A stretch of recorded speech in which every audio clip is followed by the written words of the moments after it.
তোমার কলম রাস্তা দিয়ে আসার সময় তোমার কলমটা পড়ে গেছিল। কলম ছাড়া পরীক্ষা দিবা কিভাবে? আমার কাছে 3টা কলম আছে। কলমের জন্য এইভাবে পিছন থেকে ডাক দিয়া তো কুফা লাগাই দিলেন।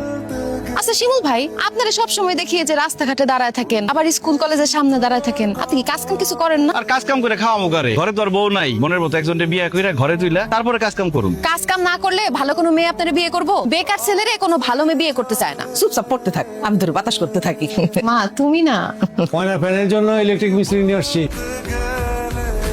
কি ব্যাপার শিমুল ভাই, আপনি কি ইলেকট্রিক কাজ করেন নাকি? না, তবে আজকে থেকে শুরু করছি। আজকে থেকে শুরু করছেন মানে? মানে তুমি না বলছো কাজ করতে, তাই ভাবলাম ইলেকট্রিক কাজ শুরু করি। দোয়া করো যাতে আমি অনেক বড় একটা ইলেকট্রিক মিস্ত্রি হইতে পারি আর আমার মনের মানুষকে বিয়ে করতে পারি। ফ্যানটা ঠিক করেন।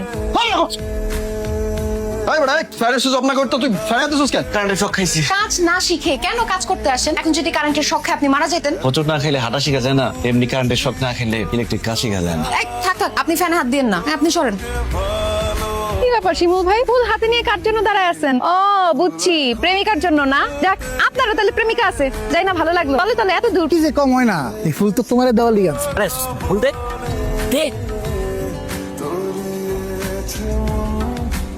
এই কে রে? আমি। আপনি এখানে কি করতেছেন? তোমার কাছে আসছি। আমার কাছে আসছেন কেন? তোমার জন্য আচার নিয়ে আসছি। সাহস তো কম না, আপনি আচার দিতে আমাদের বাড়িতে চলে আসছেন। আব্বা যদি দেখে একদম আপনার হাত পা ভাঙা দিব। মা খুব ভালো আচার বানায়, ভাবছিলাম তুমি পছন্দ করবে। আচ্ছা শুনেন, কিসের আচার? জলপাইয়ের আচার। দেন তো।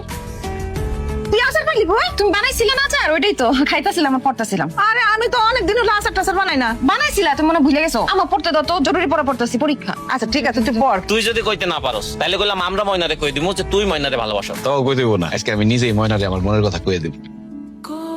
তমাল, ময়না কার সাথে গেল ভাইকে? যেইভাবে হাসতে হাসতে কথা কইতে কইতে গেল, আমি নিশ্চিত ওই পোলা ময়নার প্রেমিক। কিরে, কারে খুঁজোস? বুঝোস না, শিমুল ভাইরে খুঁজতেছে। আরে চুল, কারে খুঁজি না, চল। আপনি তো একদম অমাবস্যার চাঁদ হয়ে গেছেন, আপনার কোথাও দেখাই যায় না। কি ব্যাপার, আজকাল কি নিয়ে এত ব্যস্ত? কি নিয়ে ব্যস্ত সেটা তুমি জেনে কি করবা? না, এমনি জানতে ইচ্ছা করলো। আগে তো দেখতাম কলেজের সামনে ব্রিজের ওইখানে দাঁড়ায় থাকতেন। যার জন্য দাঁড়ায় থাকতাম সে আরেকজনের সাথে বাইকে ঘুরে, দাঁড়ায় থেকে কি করবো? ও আচ্ছা, আরে ওইটা অন্য কেউ না, আমার ফুফাতো ভাই সেলিম। অনেকদিন পর বিদেশ থেকে বাড়িতে আসছে, বাইক নিয়ে আমার কলেজের সামনে গেছে। আমার কইলো চল তোরে বাড়িতে নামাই দিই। তার মানে উনি তোমার ফুফাতো ভাই ছিল? হ্যাঁ, শুধু কি কষ্টই পাইছেন নাকি হিংসাও লাগছে? হিংসা লাগবো না? ওর অনেক হিংসা লাগছে। আমি অন্য একটা ছেলের সাথে বাইকে ঘুরলে আপনার হিংসা লাগবো কেন? আমি আপনার কে? তুমি আমার কে সেটা জানি না, তো সারাক্ষণ তোমার দেখতে মন চায়। তোমার না দেখলে আমার একটু ভালো লাগে না। আমি খাইতে যাই, ঘুমাইতে যাই, যাই করি না কেন, তোমার সুন্দর চেহারাটা আমার চোখের সামনে ভাইসা ওঠে। ময়না, এত কিছু যেহেতু বলতে পারছেন, বাকিটা আপনি বলে দেন। এই যে আপনি আমারে ভালোবাসেন,